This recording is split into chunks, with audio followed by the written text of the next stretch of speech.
میدان بدر کے اندر اللہ تبارک و تعالیٰ نے مدد فرمائی، نصرت فرمائی مسلمانوں کی، اور ایسی کامیابی دی کہ پورا کفر جو اس وقت موجود تھا وہ کانپنے لگا کہ مسلمانوں کے پاس اتنی قوت کہاں سے آ گئی، اتنی طاقت کے یہ کس طرح مالک ہوئے۔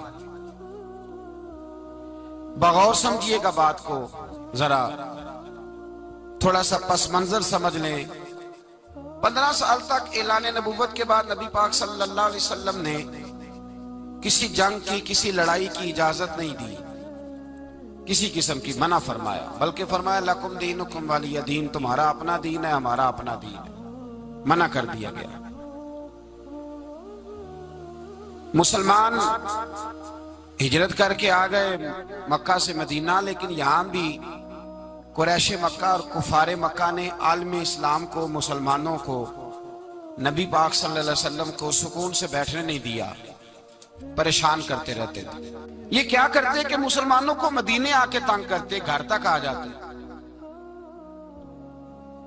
مکے کے قریش مدینے کے قریب آ کے مسلمانوں کو لوٹ کے لے جاتے۔ کئی دفعہ ایسا ہوا کہ انہوں نے آ کر کے یہاں سے بکریاں، اونٹ اور کئی اور چیزیں چوری کر کے لے گئے، تو مسلمان پریشان رہنے لگے۔ اللہ پاک نے طاقت دے دی، قوت دے دی مسلمانوں کو۔ حضرت عمر فاروق جیسے لوگ کلمہ پڑھ گئے، حضرت امیر حمزہ جیسے لوگ آ گئے، حضرت ابو عبیدہ بن جراح جیسے لوگ آ گئے، حضرت سیدنا سعد بن ابی وقاص جیسے دلیر اللہ نے عالم اسلام کو عطا فرمائے۔ قوت آ گئی۔ حرِّضِ المؤمنین علی القتال، محبوب اب تیار کرے مومنوں کو لڑائی کے لیے۔ یہ بات قابل غور ہے۔ حضور نے فرمایا بھی 1000 کا لشکر اسلحے سے لیس ہو کے آ رہا ہے، تم 313 ہو، تمہارا ارادہ کیا ہے؟ نہ تمہارے پاس زرہیں ہیں، نہ تلواریں ہیں، نہ تمہارے پاس نیزہ ہے، نہ تیر ہے، کیا کرنا ہے؟ صحابہ کرام علیہم رضوان فرماتے ہیں جب نبی پاک صلی اللہ تعالی علیہ وسلم نے مشورہ لیا نا، تو سب سے پہلے جو شخصیت اٹھی وہ حضرت ابوبکر صدیق کی ذات تھی۔ جناب صدیق اکبر اٹھے، عرض کرنے لگے محبوبہ بات ہی کوئی نہیں، آپ حکم کریں، ہم تو بڑی دیر سے تیار بیٹھے۔ حضرت عمر کہنے لگے حضور میں تو تھک گیا ہوں انتظار کر کر کے۔ اور شیر خدا مولا کائنات علی المرتضیٰ رضی اللہ تعالیٰ عنہ کہنے لگے محبوبہ زنگ لگ گیا میری تلوار کو، زنگ لگ گیا، کوئی موقع ملے دیواریں ہلتی رہتی ہیں اور در کانپ جاتا ہے، علی کا نام سن کے اب بھی خیبر کانپ جاتا ہے۔ فرمایا حضور زنگ لگ گیا، مہربانی کریں، جلدی کریں، ہم تو تیار بیٹھے۔ حضور نے پھر توجہ کی، نبی پاک صلی اللہ تعالی علیہ وسلم نے پھر توجہ کی، تو یہ تو سارے وہ بول رہے ہیں جو میرے ساتھ مکے سے آئے ہوئے ہیں، مدینے والے بھی تو بولے نا۔ تو مدینے والوں میں سے حضرت مقداد اٹھے، حضرت مقداد رضی اللہ تعالیٰ عنہ، اور اٹھ کے عرض کرنے لگے یا رسول اللہ آپ کا اشارہ ہماری جانب ہے؟ حضور نے فرمایا ہاں تمہاری جانب ہے۔ تو کیا خوبصورت جواب ہے، اور کیا انداز تکلم ہے، اور کیا گفتگو بے حسن ہے، اور کیا پس منظر ہے، اور کیا دلیل ہے، اور کیا تاریخ کا مطالعہ ہے۔ حضرت مقداد کہنے لگے یا رسول اللہ ہم کوئی حضرت موسیٰ علیہ السلام کی قوم نہیں کہ آپ سے کہیں گے آپ لڑے یا آپ کا خدا لڑے۔ یا رسول اللہ ہم خشکیوں میں بھی لڑیں گے، دریاؤں میں بھی لڑیں گے، ہم خشکیوں دشت تو دشت ہیں، صحرا بھی نہ چھوڑے ہم نے، اور بحر ظلمات میں دوڑا دیے گھوڑے ہم نے۔ کہا حضور ہم وہ نہیں ہیں کہ جو آپ سے کہیں گے آپ لڑیں اور آپ کا خدا لڑے، ہم تو تیار ہیں، آپ جلدی کریں۔ پھر حضرت سعد اٹھے، سعد بن عبادہ رضی اللہ تعالیٰ عنہ اٹھے اور کیا خوبصورت عرض کیا، کہا یا رسول اللہ کس سے لڑنا ہے؟ حضور بولیے ذرا یا رسول اللہ۔ حضور نے فرمایا قریش مکہ سے۔ تو صحابی کا وجد دیکھیے گا، انداز دیکھیے گا، کہنے لگے حضور سنا ہے جن نظر نہیں آتے، دیو نظر نہیں آتے، سنا ہے دکھائی نہیں دیتے، محبوبہ آپ حکم کریں میں تو جنوں سے بھی لڑنے کے لیے تیار ہوں، میں تو ان دیکھی جگہوں پہ تلواریں چلا جاؤں گا، نبی کا حکم ہو تو کود جائیں ہم سمندر میں، جہاں کو محو کر دے نعرہ اللہ اکبر میں۔ یا رسول اللہ حکم کریں کس سے لڑنا ہے؟